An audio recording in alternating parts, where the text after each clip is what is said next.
Hello everyone, I welcome you all on this channel. सभी का स्वागत है। और आज की अपनी जो वीडियो है वो रहेगी इंग्लिश स्पोकन पर। इंग्लिश स्पोकन का मतलब है आम जीवन में, नॉर्मल ज़िंदगी में बोले जाने वाली इंग्लिश। तो सेंटेंसेस के माध्यम से धीरे धीरे करके हम इसको समझेंगे, और पहले भी हमने वीडियोस डाली हैं और आप समझ सकते हैं। तो इसमें सेंटेंसेस हमने लिए हैं, सीरीज़ बनाई है सेंटेंसेस की। उस कड़ी में सबसे पहला सेंटेंस है मेरा जी मचला रहा है। अगर आप किसी को ये कहना चाह रहे हो कि भैया मेरा जी मचला रहा है, तो उसको इंग्लिश में बोलते हैं आई फील लाइक वोमिटिंग। आई का मतलब है मैं, फील लाइक मुझे ऐसा महसूस हो रहा है। कैसा? वोमिटिंग, जैसे उल्टी आएगी। वोमिटिंग का मतलब होता है उल्टी आना, समझ रहे हो। और उल्टी कब आती है? जब हमारा जी मचला रहा हो, अच्छा जी ना हो, मन ठीक ना हो। ठीक है, तो मेरा जी मचला रहा है, उसको आप इंग्लिश में बोल सकते हो आई फील लाइक वोमिटिंग। और ये आप ना बोलना चाहो तो आप ये भी कह सकते हो I am feeling sick. I am feeling सिक का मतलब होता है बीमार। मुझे बीमार जैसा महसूस हो रहा है, यानी मेरा स्वास्थ्य ठीक नहीं है। तो इनमें से कौन सा भी सेंटेंस आप यूज कर सकते हो। ठीक है जी। अगला अपना सेंटेंस है दवा की खुराक हर एक 4 घंटे में पीते रहो। यानी डॉक्टर साहब अगर आपको ये कहें कि कोई दवाई है भैया, और उस दवाई की खुराक जो है वो हर एक 4 घंटे में पीते रहो। देखो, कुछ भी, कोई भी अगर आपको हिंदी में वाक्य बोला जाए और उसकी आपको इंग्लिश बनानी हो, तो सबसे पहले हमारे पास वर्ड मीनिंग्स होना ज़रूरी है, उन शब्दों के मीनिंग्स होना ज़रूरी है। तो दवा को क्या बोलेंगे? मेडिसिन। दवा को इंग्लिश में बोलते हैं मेडिसिन, तो ये ज़रूरी है आपके पास होना। खुराक को इंग्लिश में बोलेंगे डोज, समझ रहे हो। और हर एक को इंग्लिश में बोलेंगे एवरी। 4 को इंग्लिश में बोलते हैं 4, और घंटे को इंग्लिश में बोलते हैं आर, समझ रहे हो। और पीते रहो का मतलब है ड्रिंक भी कह सकते हो, और इसको टेक भी कह सकते हो, एक ही बात है। तो हिंदी से इंग्लिश बनाने के लिए सबसे पहले आपके पास शब्द होने चाहिए, उन शब्दों का मीनिंग होना चाहिए। अब मान के चलो मैंने यहाँ लिख दिया कुत्ता। अब इस कुत्ता की अगर अंग्रेजी आपको पता ही नहीं है, तो कुत्ता से रिलेटेड आप शब्द, सेंटेंसेस बना ही नहीं पाएंगे। तो कुत्ता को इंग्लिश में क्या कहते हैं? डॉग। तो ये आपको शब्द, इनके मीनिंग्स याद होने ज़रूरी हैं। तो दवा की खुराक हर 4 घंटे में पीते रहो। तो पीते रहो को क्या बोलेंगे? टेक। कितनी डोज लेनी है? 1 लेनी है, तो ए। डोज मतलब खुराक। टेक और डोज, यहाँ तक का मतलब हो गया कि डोज यानी खुराक लेते रहो। किसकी खुराक? ऑफ द मेडिसिन, यानी दवाई की खुराक। एवरी 4 आवर्स का मतलब है हर 4 घंटे में। ठीक है ना। तो हर 4 घंटे में दवाई की एक खुराक लेते रहो, तो इसकी इंग्लिश होगी take a dose of the medicine every 4 hours. 2 dose लेनी हो तो इस एक की जगह लिख देना 2। टेक 2 डोज, और डोज की जगह हो जाएगा डोजीज। ठीक है। इसके बाद अगला अपना सेंटेंस बनता है शुद्ध हवा हमारी शक्ति को बढ़ाती है। शुद्ध हवा, शुद्ध हवा की इंग्लिश, शुद्ध का मतलब क्या होता है? फ्रेश। हवा का मतलब क्या है? एयर। शुद्ध हवा यानी फ्रेश एयर। यहां तक समझ आया होगा। इज रिजुविनेटिंग का मतलब होता है, रिजुविनेटिंग का मतलब होता है जो चीज़ हमें पुनर्जन्म दे, जो चीज़ हमारे जीवन की ग्रेस को बढ़ाए, उस चीज़ को बोलते हैं रिजुविनेटिंग। समझ रहे हो। तो हमारी शक्ति को बढ़ाने का मतलब है कि जैसे अगर हम बूढ़े बूढ़े महसूस कर रहे हो, ओल्ड ओल्ड महसूस कर रहे हो, और उसके बाद हम फ्रेश फील करने लगें, तो उस चीज़ को बोलते हैं शक्ति बढ़ाना। और उसके लिए अंग्रेजी में, इंग्लिश में एक एग्जैक्ट वर्ड है, वो है रिजुविनेटिंग। तो इस पूरे सेंटेंस का मीनिंग क्या हो गया? फ्रेश एयर इज रिजुविनेटिंग, यानी जो शुद्ध हवा है वो हमारी शक्ति को बढ़ाती है, या ये भी कह सकते हो शुद्ध हवा में जवान बनाती है। अगला सेंटेंस है आज मेरा जी ठीक नहीं है। आज मेरा जी ठीक नहीं है, इंग्लिश बनाने का प्रयत्न करेंगे। मेरा जी ठीक नहीं है, तो मेरा मतलब आई एम नॉट फीलिंग, मुझे महसूस नहीं हो रहा। कैसा महसूस नहीं हो रहा? वेल, ठीक। कब महसूस नहीं हो रहा? आज यानी टुडे। तो इस पूरे सेंटेंस का मीनिंग क्या हो गया? आई मतलब आई एम नॉट फीलिंग, मुझे महसूस नहीं हो रहा। वेल मतलब ठीक, टुडे मतलब आज, तो इसका मतलब मुझे आज ठीक महसूस नहीं हो रहा है। या फिर आप ये बोल लो आज मेरा जी ठीक नहीं है, दोनों का मतलब एक ही है। कौन सा भी सेंटेंस आप यूज कर सकते हो, कोई दिक्कत वाली बात नहीं है इसमें। चलते चलते उसके पैरों में सूजन आ गई। मैं फिर कह रहा हूँ, इंग्लिश सीखने के लिए आपको वर्ड मीनिंग्स याद होने चाहिए। तो चलते चलते उसके पैरों में सूजन आ गई, जब पैर, एक ही पैर की बात है, पैर में सूजन आ गई। चलते चलते, चलने का मीनिंग क्या होता है? वॉकिंग। चलने का मतलब है वॉकिंग। उसके की इंग्लिश है हिज। पैर की अंग्रेजी होती है फीट। समझ रहे हो? और सूजन का मतलब आप सब जानते हैं, सूजन का मतलब होता है स्वेलन। ठीक है, स्वेलन का मतलब होता है सूजन। तो इंग्लिश क्या बनेगी? उसके पैर, हिज पैर कैसे हैं? आर स्वेलन, सूज गए हैं। बिकॉज, क्योंकि, कारण बताया, ऑफ वॉकिंग, चलने के कारण। तो यही तो बात कही थी कि चलते चलते उसके पैरों में सूजन आ गई। इसका मतलब है his feet are swollen because of walking. उसके पैरों में सूजन आ गई क्योंकि वो चला, या चलने के कारण उसके पैरों में सूजन आ गई। ठीक है ना? देखो, ऐसा कभी भी नहीं करना है कि मान के चलो कोई सेंटेंस दे दिया, उसका एग्जैक्ट ट्रांसलेशन नहीं हो पाएगा, उससे मिलता जुलता भी आप बोल दोगे तो भी सामने वाले को समझ आ जाएगी बात, कोई दिक्कत वाली बात नहीं है। अगला सेंटेंस है मेरी सेहत बिगड़ी हुई है। मेरी सेहत बिगड़ी हुई है, इसका मतलब, इसके कई प्रकार से आप इसकी ट्रांसलेशन कर सकते हो। ये जैसे कि है my health is down. My health is down, इसका मतलब भी ये है कि मेरी सेहत बिगड़ी हुई है।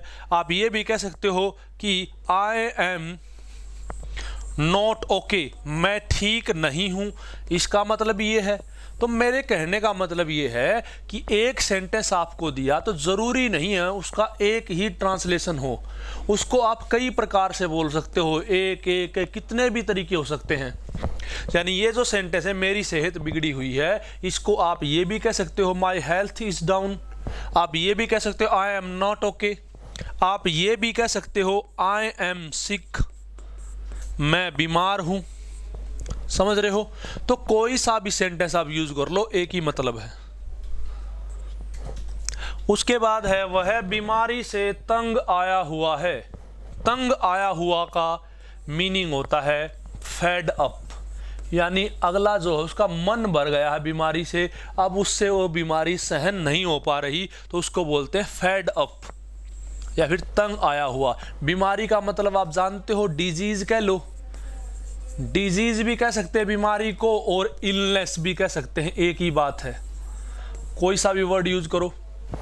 और वह की अंग्रेजी होती ही, तो ही इज फेड अप, वह तंग आया हुआ है, विद हिज इलनेस, किससे तंग आया हुआ है? अपनी बीमारी से। तो अगर आप ये कहना चाहते हैं कि वह अपनी बीमारी से तंग आया हुआ है, तो इंग्लिश में कैसे कहेंगे? He is fed up with his illness.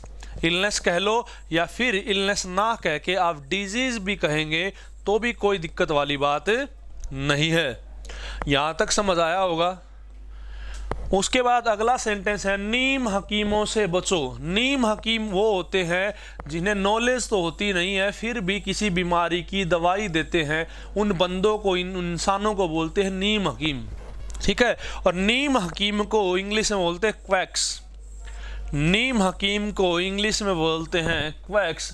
तो ये कहना चाह रहा है क्वैक्स से बचो। बचने के लिए दो शब्द है, अवॉइड। एक सेंटेंस आप यूज कर सकते हो अवॉइड के साथ, अवॉइड क्वैक्स, इसका मतलब भी ये है नीम हकीमों से बचो।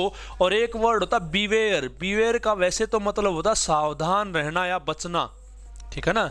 Beware of quacks.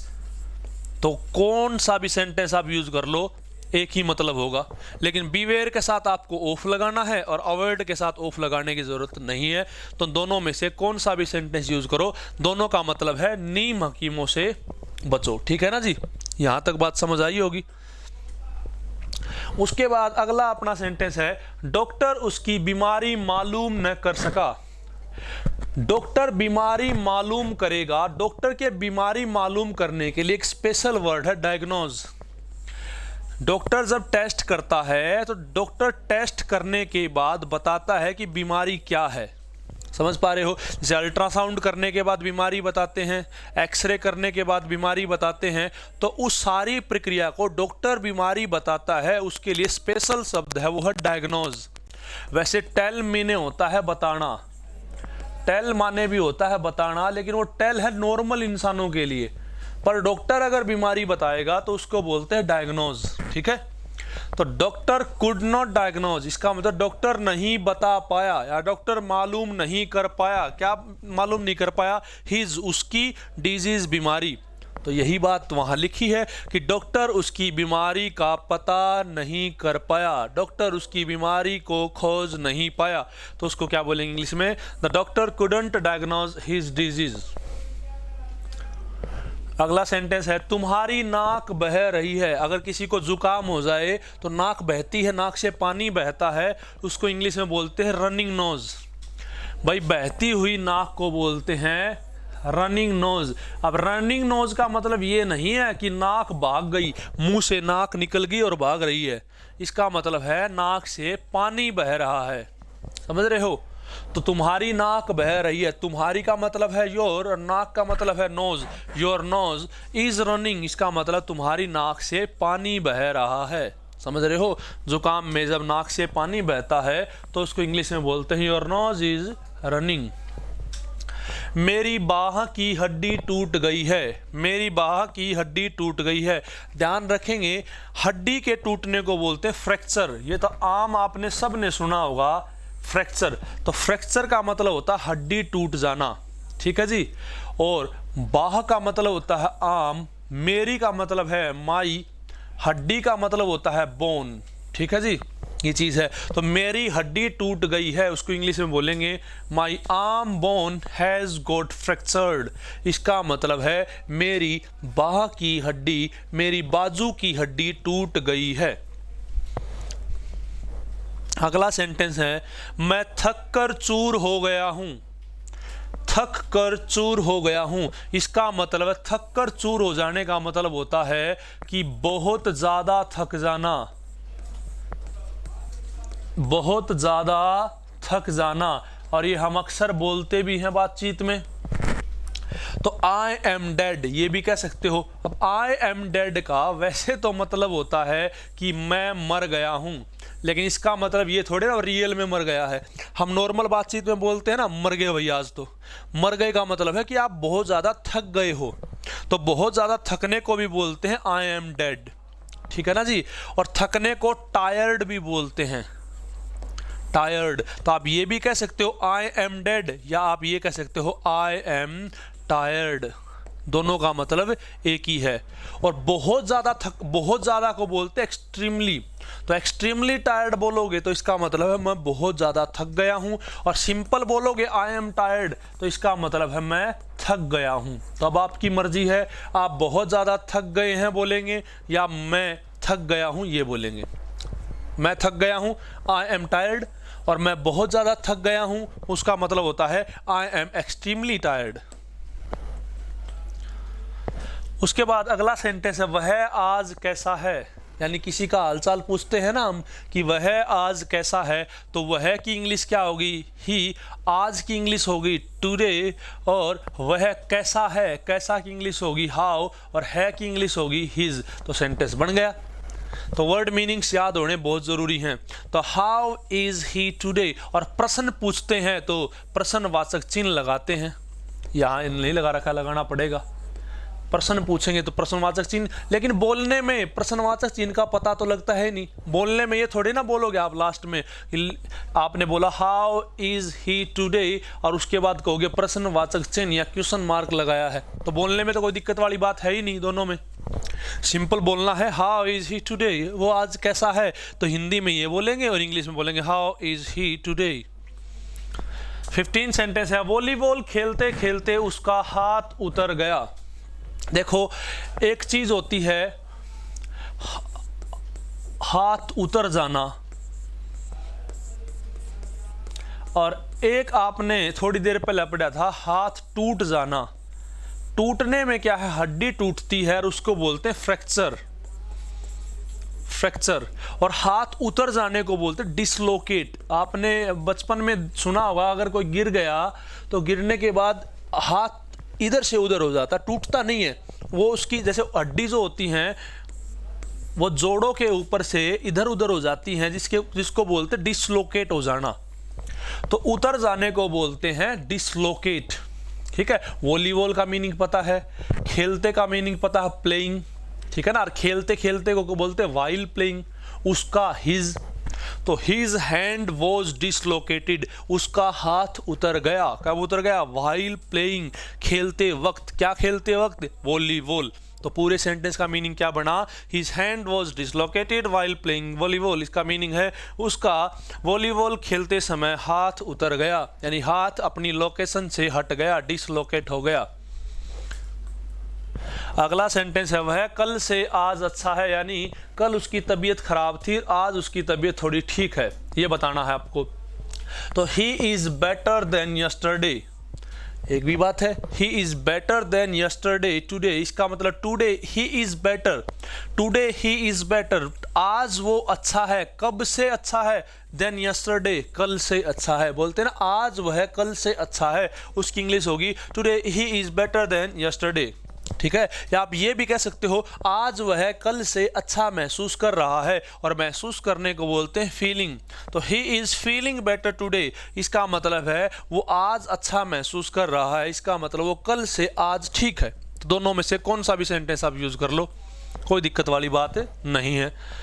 उसके बाद है यह दवा आपके बुखार को उतार देगी, यह दवा आपके बुखार को उतार देगी। तो इसकी इंग्लिश बनेगी this medicine will bring, this medicine का मीनिंग है यह दवा, विल ब्रिंग ले आएगी, योर यानी तुम्हारे, फीवर बुखार, डाउन नीचे। तो इसका मतलब है यह दवा तुम्हारे बुखार को नीचे ले आएगी। तो बुखार नीचे ले आने का मतलब है बुखार उतर जाना। तो बुखार उतर जाने का ही अगर आपको ये सेंटेंस यूज करना हो तो यह दवा आपके बुखार को उतार देगी, उसकी इंग्लिश होगी this medicine will bring your fever down. ठीक है, तो यहाँ तक आशा करता हूँ आपको समझ आया होगा। और अगला सेंटेंस है उसके सिर में दर्द है। तो सिर में दर्द है, ही हैज़ अ हेडेक, ये बोलेंगे। लड़की है तो बोलेंगे शी हैज़ अ हेडेक, सिर में दर्द को बोलते हैं हेडेक। तो लड़के के दर्द में तो बोलेंगे ही हैज़ अ हेडेक, और लड़की के सिर में दर्द है तो बोलेंगे शी हैज़ अ हेडेक। तो यहाँ तक आशा करता हूँ आप लोगों को ये सारी की सारी बातें समझ आई होंगी। और अगर समझ आई हो तो चैनल, जो अपना चैनल है उसको शेयर कर दिया करें, सब्सक्राइब कर दिया करें भैया। और आज के लिए इतना, जय हिंद जय भारत, फिर मिलते हैं नेक्स्ट क्लास में।